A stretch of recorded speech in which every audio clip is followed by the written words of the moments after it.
ഒരു സ്റ്റാർ ഹീറോയിനായിട്ട് കൂടിയും രൂപത്തിലും പെരുമാറ്റത്തിലും വസ്ത്രധാരണത്തിനുമെല്ലാം സായി പല്ലവി സിമ്പിളാണ്. എന്തിനേറെ മേക്കപ്പ് പ്രൊഡക്റ്റുകൾ പോലും താരം ഉപയോഗിക്കാറില്ല. ഒട്ടുമിക്ക ചടങ്ങുകളിലും സാരിയിൽ സിമ്പിളായാണ് നടി പ്രത്യക്ഷപ്പെടാറുള്ളത്. ആഡംബരം കാണിക്കുന്ന ഒന്നും തന്നെ പല്ലവിയിൽ കാണാൻ സാധിക്കില്ല. അമരൻ സിനിമയുടെ റിലീസിനു ശേഷം ഇന്ദു റബേക്ക വർഗീസായുള്ള പ്രകടനത്തിന് നടി ദേശീയ പുരസ്കാരം അർഹിക്കുന്നുണ്ടെന്നാണ് പ്രേക്ഷകർ ഒന്നടങ്കം പറയുന്നത്.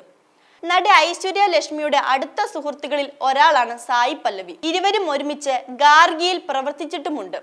മുമ്പ് അഭിമുഖത്തിൽ ഐശ്വര്യ ലക്ഷ്മി സായി പല്ലവിയെ കുറിച്ച് പറഞ്ഞ വാക്കുകളാണ് ഇപ്പോൾ വീണ്ടും വൈറലാകുന്നത്. ആഡംബരത്തിൽ ജീവിക്കാനുള്ള സാഹചര്യം ഉണ്ടായിട്ടും അതിനോടൊട്ടും താല്പര്യം പ്രകടിപ്പിക്കാത്തയാളാണ് സായി പല്ലവി എന്നാണ് ഐശ്വര്യ പറഞ്ഞത്. സായി പല്ലവി എൻ്റെ ഫേവറേറ്റ് ആക്ട്രസ് ആണ്. നമുക്ക് പെൺകുട്ടികൾക്ക് ഭയങ്കര ഇൻസ്പിറേഷനാണ് അവർ. അവരെടുത്തിട്ടുള്ള നിലപാടുകളും അങ്ങനെ തന്നെ.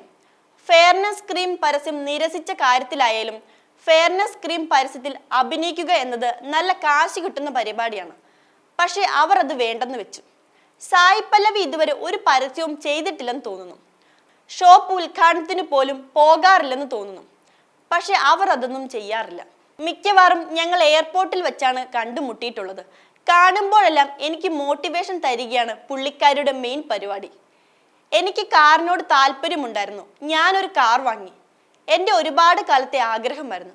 പക്ഷെ പല്ലവിക്ക് അങ്ങനെയുള്ള ആഗ്രഹങ്ങൾ പോലുമില്ല. ഇപ്പോഴും ഒരു ചുവന്ന സ്വിഫ്റ്റ് കാറാണ് ഓടിക്കുന്നതെന്നാണ് പ്രിയ സുഹൃത്തിനെ കുറിച്ച് പറഞ്ഞത്. ഈ വീഡിയോ നിങ്ങൾക്ക് ഇഷ്ടമായാൽ ലൈക്ക് ചെയ്യുക. കൂടുതൽ വീഡിയോകൾക്കായി യോഗനാഥം ന്യൂസ് ചാനൽ സബ്സ്ക്രൈബ് ചെയ്യുക.